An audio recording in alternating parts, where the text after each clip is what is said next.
오늘 이 시간 함께 읽을 하나님의 말씀 호세아 10장 9절부터 10절까지의 말씀입니다. 호세아 10장 9절부터 10절까지의 말씀 총 2절이라 우리 다 같이 한 목소리로 말씀 읽도록 하겠습니다. 호세아 10장 9절 말씀부터 다 같이 읽도록 하겠습니다. 이스라엘아, 내가 기브아 시대로부터 범죄하더니 지금까지 죄를 짓는구나. 그러니 범죄한 자손들에 대한 전쟁이 어찌 기브아에서 일어나지 않겠느냐. 내가 원하는 때에 그들을 징계하리니 그들이 2가지 죄에 걸릴 때에 만인이 모여서 그들을 치리라. 아멘. 오늘 이 시간 우리는 배움과 기억이 없는 자들이라는 제목을 갖고 오늘 우리가 읽은 하나님의 말씀 함께 나누는 시간 갖도록 하겠습니다. 이스라엘의 완악함에도 불구하고 자기 백성들을 향한 변함없는 사랑을 드러내는 그 하나님에 대해서 가르쳐주는 호세아 10장의 말씀을 갖고 함께 나누는 시간 갖고 있습니다. 오늘 본문 말씀 가운데에서 우리는 과거의 모든 것들을 성경의 말씀을 통해 배웠음에도 불구하고 그 배움 가운데에서 아무것도 기억하지 못하는 북이스라엘 백성들에 대해서 발견할 수 있게 될 것입니다. 그렇다면 우리가 매일매일 성경 말씀을 읽는 이 목적은 무엇이며 이 말씀을 통해 우리가 어떠한 삶을 살아가야 하는지 오늘 본문 말씀 한 절 한 절 찾아보며 함께 알아보는 시간 갖도록 하겠습니다. 먼저 본문 9절 말씀에서 성경이 이렇게 기록합니다. 이스라엘아, 내가 기브아 시대로부터 범죄하더니 지금까지 죄를 짓는구나. 그러나 범죄한 자손들에 대한 전쟁이 어찌 기브아에서 일어나지 않겠느냐. 이 9절 말씀에서 하나님은요, 우리들에게 기브아의 시대에 대해서 가르쳐 주고 계십니다. 여러분, 기브아의 시대 혹시 무엇인지 아십니까? 이 기브아 시대라는 것은요, 우리가 흔히 기브아 사건이라고 부르는 일이 일어난 그 시대를 말하는 것인데요. 이것을 우리가 사사기 19장에서 20장의 말씀 가운데에서 찾아볼 수가 있을 것입니다. 그리고 이 기브아 사건이라는 것은요, 성경 가운데에서 나온 굉장히 비극적인 사건이라 할 수 있다는 것이죠. 이 사건을 간략히 요약한다면 어떻게 되냐? 바로 기브아라는 지방에서 벌어진 레위인 첩, 강간 및 살해 사건이라고 우리가 이 말씀을 이해하면 될 것 같습니다. 이 말씀은요, 제가 방금도 말씀드린 것과 마찬가지로 성경 속에서 존재하는 하나님 보시기에 가장 악하고 비극적인 일이라 할 수 있겠습니다. 그럼에도 불구하고 이 기브아 사건이 무엇인지 많은 성도님들이 온전히 알지 못하기 때문에 우리는 오늘 먼저 이 기브아 사건이 정확히 무엇을 의미하는 것인지, 그리고 하나님은 왜 이 호세아의 말씀에서 기브아의 사건을 말씀하고 계시는지를 함께 알아볼 수 있기를 원합니다. 먼저 기브아의 사건은 무엇으로부터 시작했냐? 레위인이요, 첩을 드리는 일에서부터 시작을 합니다. 하나님에게 선택을 받아 제사장으로 쓰여질 이 레위인이요, 첩을 드렸는데 여기서 문제는 이 첩이 레위인과의 부부관계의 도리를 다하지 않고 바람을 피움으로, 즉 간음함으로 레위인을 도망쳐 자신의 처가로 도망을 쳤다라는 것입니다. 하지만 이 레위인은요, 이 첩을 굉장히 사랑했던 것 같습니다. 하나님의 율법에 의하면요, 돌로 쳐서 이 간음한 여인을 죽여야 하지만 레위인은 이 첩의 모든 것들을 용서하기로 결정을 했고요. 그렇기 때문에 이 첩이 도망간 처갓집까지 가서 첩을 설득하고 장인어른을 설득함으로 다시 이 첩과 자신이 살던 곳으로 돌아올 수 있게 되었다는 것이죠. 그런데요, 이 길이 조금 멀다 보니까 자기의 살던 곳으로 돌아가는 길이 어둑어둑해지게 되었고요. 그렇기 때문에 이 레위인과 첩은 그 당시 베냐민 지파에 소속되어 있던 이 기브아라는 도시에서 하룻밤을 머물기로 결정하였습니다. 아무도 그를 재워주지 않았지만 기브아에 살았던 한 의로운 노인 한 명이 이 부부를 자신의 집에 재워주기로 결정을 했기 때문에 이 부부는 그 노인의 집에서 하룻밤을 머무를 수 있게 되었다는 것이죠. 그런데 여기서 이제 큰일이 발생하게 됩니다. 어떤 일이 발생하게 되냐? 기브아 지방에 살았던 베냐민 지파의 불량한 사람들이요, 그 집을 방문한 레위인을 강간하려 했다는 것입니다. 우리가 이거 정확히 봐야 됩니다. 레위인의 첩을 강간하려 한 것이 아니라 레위인 남성을 강간하려 했다는 것입니다. 여러분, 이 사건을 보고요, 이 레위인과 첩을 자신의 집으로 맞아들인 주인은요, 굉장히 당황함으로 이 불량배들 앞에 나아가서 이렇게 말을 합니다. 우리 집에 들어온 이 손님을 건들지 말아라. 너희가 하나님께 범죄하는 것이다. 차라리 우리 집에 있는 내 딸을 너희에게 줄 테니 너희가 이 딸을 받고 이 손님들을 너희가 건들지 말아라란 말을 하게 되었다라는 것이죠. 그런데 이 말을 들은 불량배들 어떤 반응을 보였을까요? 이 불량배들은요, 이 늙은 노인이 우리를 쥐락펴락한다라고 생각하여 더욱 분노하게 되었고요, 더욱 열심을 가지고 이 레위인을 강간하려 했다라는 것입니다. 이처럼 목숨이 경각의 위기에 처한 레위인이 한 행동, 과연 무엇이었을까요? 이 레위인이요, 자기가 그토록 사랑한 첩을 문 밖으로 확 던져버리고요, 즉시 문을 잠궈서 불량배들이 들어오지 못하게 했다라고 합니다. 이처럼 자기의 뜻대로 레위인을 강간하지 못하자 이 불량배들 어떤 마음을 먹었겠습니까? 꿩 대신 닭이란 말이 있죠. 이 첩을요, 밤이 새도록 강간을 하게 되었고요, 이 첩은 날이 밝아오는 그 순간 그 집의 문 앞에서 죽음을 맞이하게 되었다라는 것입니다. 불량배들은요, 자신들의 욕정을 모두 해소한 다음 이제 다시 자기들의 집으로 돌아갔고요, 이 모든 사건이 끝낸 다음 레위인이 집 밖으로 나왔을 때 그자가 본 것은요, 자기가 그토록 사랑했던 여인의 죽은 시체밖에 없었다라는 것입니다. 이때요, 레위인이 굉장히 분노하게 됩니다. 그리고 이 분노를 어떻게 풀었을까요? 먼저 이 레위인은요, 자신의 첩의 시체를 12토막을 내버립니다. 12토막을 낸 다음에 이스라엘 12지파 각각의 지도자들한테 이 시체를 보내면서 이렇게 말합니다. 이스라엘아, 우리의 형제 지파 중 하나였던 베냐민 지파가 이스라엘 가운데 이처럼 엄한 범죄를 저질렀다. 우리가 이들을 그대로 두는 것이 옳겠느냐라고 말입니다. 그리고 이 일로 인해요, 베냐민 지파 제외한 나머지 11지파가 모여서 베냐민 지파와 전쟁을 벌이게 되었다라는 것이죠. 여러분, 11지파와 한 지파가 맞서 싸웠습니다. 누가 이겼겠습니까? 당연히 11지파의 모임이 한 지파보다 강하지 않겠습니까?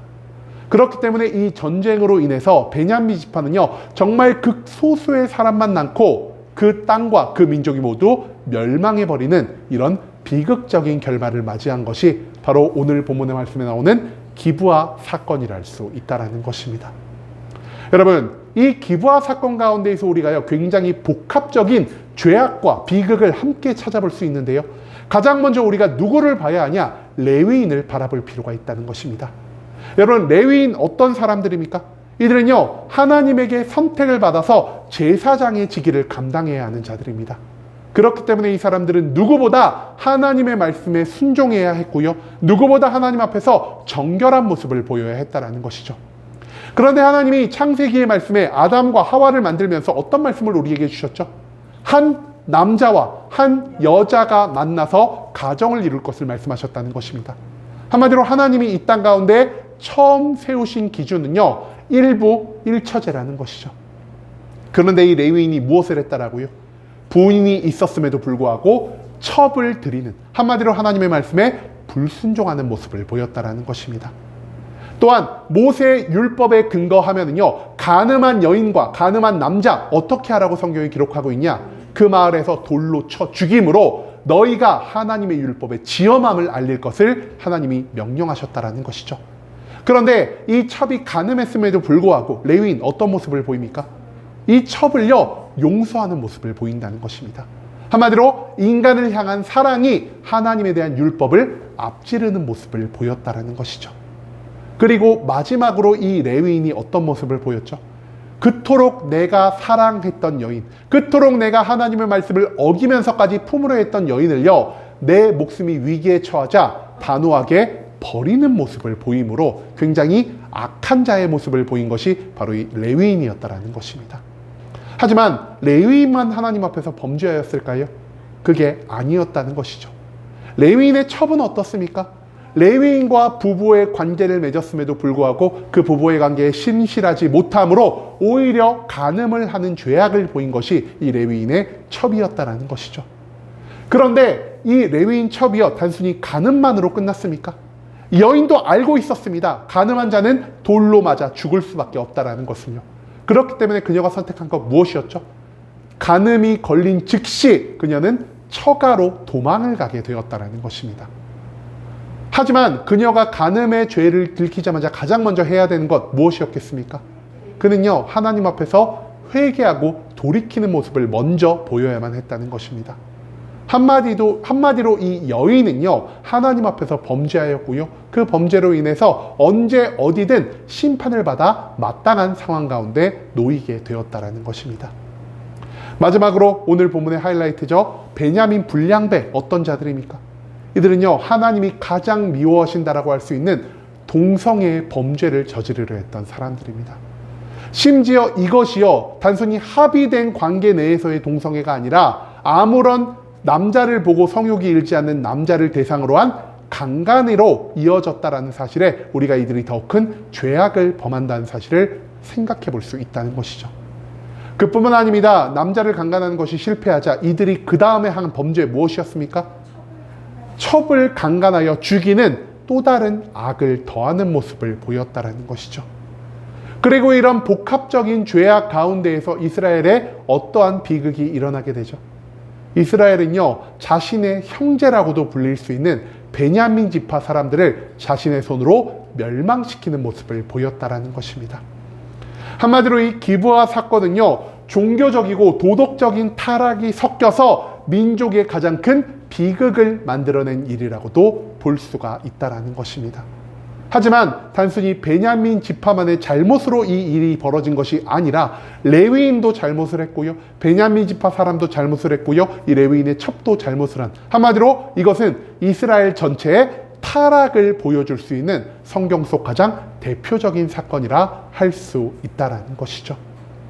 여러분, 그런데요, 여기서 왜 하나님이 이 기브아의 시대를 언급하고 계신 것일까요?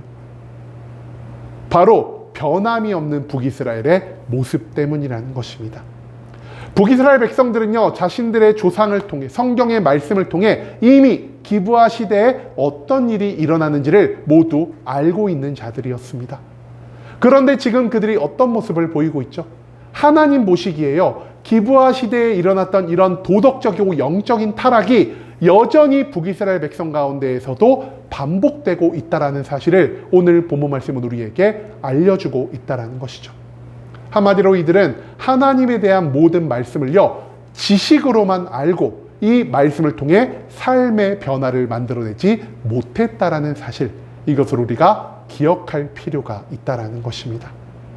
그렇기 때문에 하나님은 오늘 본문 말씀 가운데에서 기브아의 죄악이 곧 북이스라엘의 죄악된 모습이라고 선포하고 계십니다. 그리고 하나님은요, 기브아가 자신들의 죄악으로 인해 멸망을 받은 것처럼 북이스라엘 또한 기브아와 마찬가지로 자신들의 죄악으로 인해 심판과 멸망을 감당해야만 한다는 사실을 이 호세아 입술을 통해 알려주고 계신다는 것입니다. 여러분, 그런데요, 이 북이스라엘과 기브아 사건에 공통점이 하나가 있으니 이 공통점이 무엇이냐? 바로 죄악 가운데 살아갔음에도 불구하고 북이스라엘도 기브아에 연관된 모든 사람들도 회개와 돌이킴의 모습을 하나님 앞에 보이지 않았다는 것, 그리고 이 모든 것으로 인해 하나님의 심판을 감당해야만 했다는 사실을 우리는 이 말씀을 통해서 배울 수 있게 된다는 것입니다. 그 다음 이어진 마지막 10절에서 성경이 이렇게 기록합니다. 내가 원하는 때에 그들을 징계하리니 그들이 두 가지 죄에 걸릴 때에 만민이 모여서 그들을 치리라. 이 10절 말씀에서 우리는 북이스라엘 백성에게 선포된 하나님의 심판의 예고를 찾아볼 수가 있을 것입니다. 여러분, 하나님은요, 북이스라엘 백성들의 죄악, 이 기브아와 같이 영적이고 도덕적으로 타락한 그들을 심판하고자 하십니다. 그런데 하나님이 이들을 언제 심판하신다라고 말씀하셨죠? 오늘 본문 말씀을 근거하면요, 하나님이 원하시는 때에 그들을 심판하시겠다라 말씀하고 계십니다. 한마디로 이 심판이라는 것은요, 내 생각대로, 내 예상대로 벌어지는 것이 아니라 하나님이 원하시는 때, 하나님이 원하시는 장소에서, 하나님이 원하시는 방법대로 이루어지는 것이라는 사실을 하나님은 이 말씀을 통해 우리에게 가르쳐주고 계신다는 것입니다. 여러분, 우리는요, 죄악을 저지르는 즉시 그 죄에 합당한 심판과 멸망을 감당하는 자들이 아닙니다. 왜냐? 하나님이요, 우리의 심판을 하나님의 때까지, 하나님의 장소까지, 하나님의 방법까지 계속해서 유예해 주시고 계시기 때문이라는 것이죠. 한마디로 하나님은요, 우리의 죄를 오래 참으시는 모습을 보이고 있고요. 오늘 이 본문 말씀 가운데에서도 북이스라엘의 죄악, 이 기브와 같은 엄청난 죄악들을 하나님은 계속해서 참고 계신다라는 것입니다. 그런데 하나님이 그들의 죄악을 왜 오래 참고 계십니까? 저들이 스스로의 죄를 깨닫고 저들이 스스로 하나님 앞에 회개하고 돌이키는 것을 하나님이 원하고 계시기 때문이라는 것입니다. 한마디로 오늘 본문 말씀에 나오는 하나님이 원하시는 때에 북이스라엘이 심판을 받을 것이다라는 이 말은요, 여전히 그 깊고 깊은 죄악 가운데에서도 북이스라엘을 향한 사랑을 멈추지 않으시는 하나님의 모습을 나타내는 표현이라 할 수 있다라는 것입니다. 여러분, 그런데 하나님은요, 여기서 북이스라엘이 두 가지의 죄를 갖췄을 때 그들이 하나님의 심판을 감당하게 될 것이라는 이 말씀을 남기고 계십니다. 그렇다면 북이스라엘이 감당한 두 가지의 죄악, 무엇이라 할 수 있을까요? 첫 번째로 그들은요, 종교적인 타락의 죄악을 만들어내고 있습니다. 한마디로 하나님에 대한 온전한 믿음이 없기 때문에 하나님이 미워하시는 각종 죄악을 반복하며 살아가고 있고요. 하나님의 모든 말씀에 순종하지 않는, 즉 기브아 시대에 일어났던 이 죄악을 똑같이 반복하는 모습을 보이고 있다는 것입니다. 또한 북이스라엘 백성들이 지금 하나님 앞에 보이고 있는 죄악, 무엇이라 할 수 있겠습니까? 저들은요, 도덕적인 타락을 보이고 있다는 것입니다. 여러분, 우리는요, 하나님을 믿지 않아도 하나님이 우리 인간의 마음 가운데 허락해 주신 양심으로 인해서 무엇이 선한 삶이고 무엇이 선하지 않은 삶인지를 구분하며 살아갈 수 있게 됩니다. 하지만 도덕적으로 타락이 발생했다는 것은 무엇을 의미하는 것입니까? 하나님이 우리에게 기준점으로 허락하여 주신 이 양심을 따르지 않고 오직 나의 욕망에 따라 공동체에 많은 피해를 만들어내고 살아가는 것을 바로 북이스라엘 백성들이 도덕적 타락으로 인해 만들어내고 있다는 것입니다.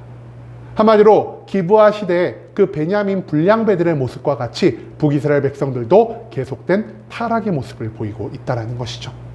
여러분, 하나님은요, 북이스라엘 백성들에게 왜 심판을 예고하고 계십니까? 단순히 저들이 하나님을 믿는 믿음이 없기 때문에 내가 너희를 심판한다라고 하나님은 말씀하지 않으셨습니다.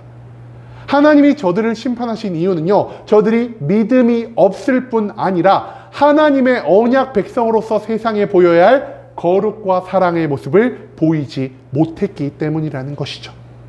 한마디로 저들의 삶 가운데 신앙의 문제도 있었고요, 삶의 문제도 있었고, 이 두 가지가 저들의 삶 가운데 모두 존재하고 있었기 때문에 하나님은 저들을 멸망시킬 심판을 예비하실 수밖에 없었다라는 것입니다.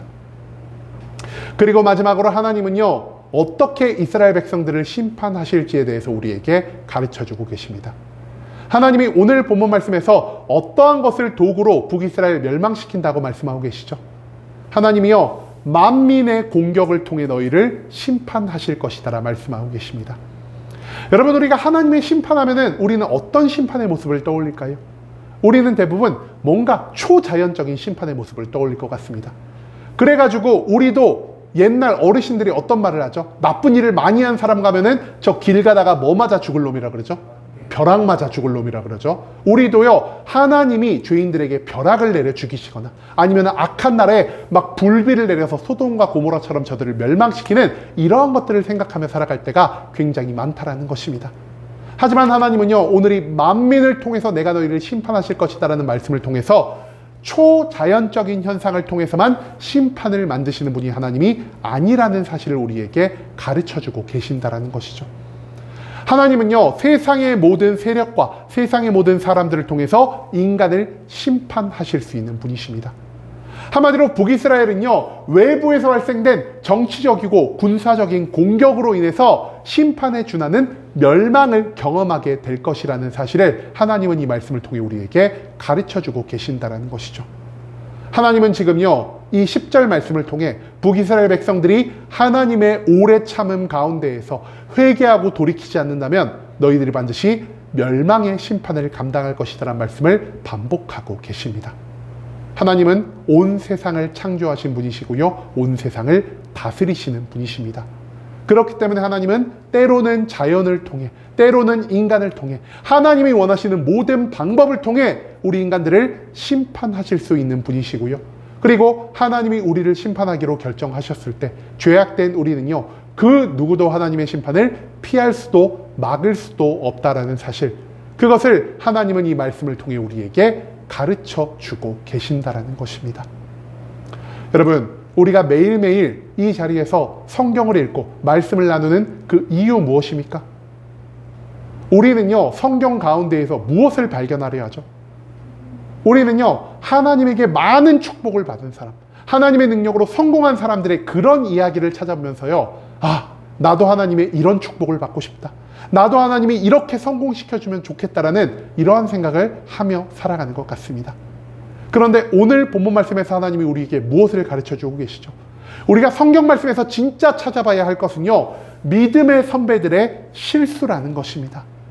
이 믿음의 선배들의 실수를 배우고요, 우리가 이 배움을 통해 나의 삶을 변화시켜가는 것을 하나님은 우리에게 원하고 계신다라는 것이죠.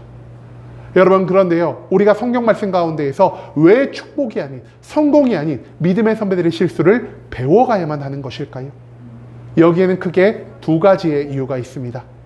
첫 번째, 우리도요, 하나님 앞에서 죄악을 범한 믿음의 선배들과 마찬가지로 연약하고 죄악된 성품을 가진 인간이기 때문이라는 것입니다. 또한 우리도요, 일상의 평강과 축복 가운데에서 죄악을 저지른 북이스라엘 백성들과 마찬가지로 하나님이 주시는 모든 일상 가운데에서, 평강 가운데에서, 축복 가운데에서 오히려 더 심한 타락을 만들어낼 수 있는 헛되고 헛된 존재이기 때문이라는 것입니다. 여러분, 호세아의 말씀에서 하나님이 계속 우리에게 가르쳐주고 계시는 것 무엇입니까? 하나님은요, 오래 참으시는 분이시지만 영원히 참으시는 분은 아니라는 것을 우리는 절대로 잊지 말아야 할 것입니다.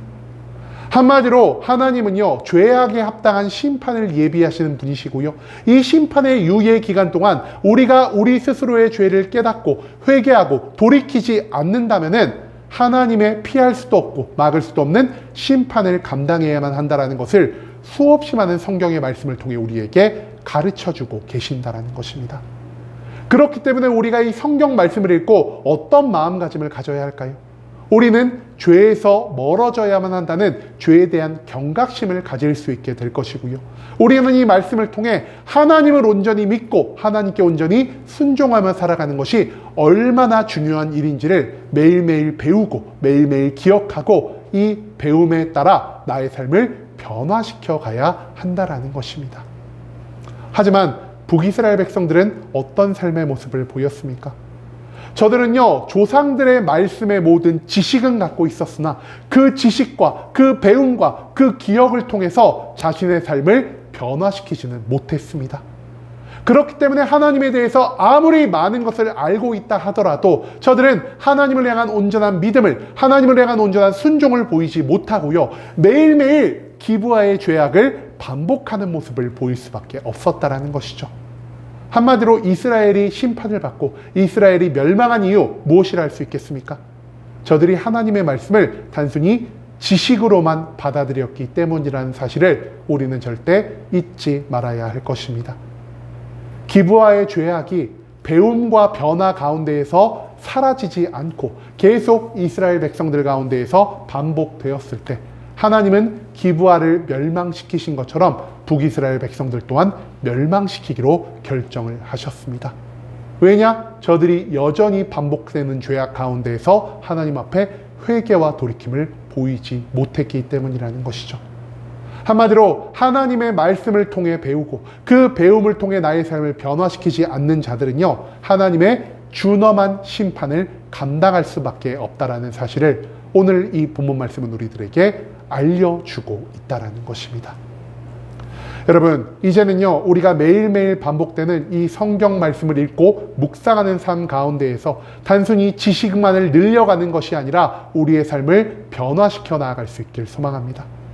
죄의 대가가 심판임을 알았음에도 불구하고 여전히 믿음과 순종이 아니라 범죄와 불순종을 우리가 이어나간다면 우리도 기브아와 같은 북이스라엘 백성과 같은 하나님의 심판과 멸망을 감당할 수밖에 없다라는 사실을 오늘 이 본문 말씀은 우리에게 가르쳐 주고 있습니다. 말씀을 통해서 과거의 지식을 배우고 그 지식을 통해 나의 삶을 변화시켜 오직 믿음과 순종으로 거듭난 삶을 완성해 나아갈 수 있는 순복음 함께하는 교회 모든 성도님들이 될 수 있길 간절한 마음으로 소망하겠습니다.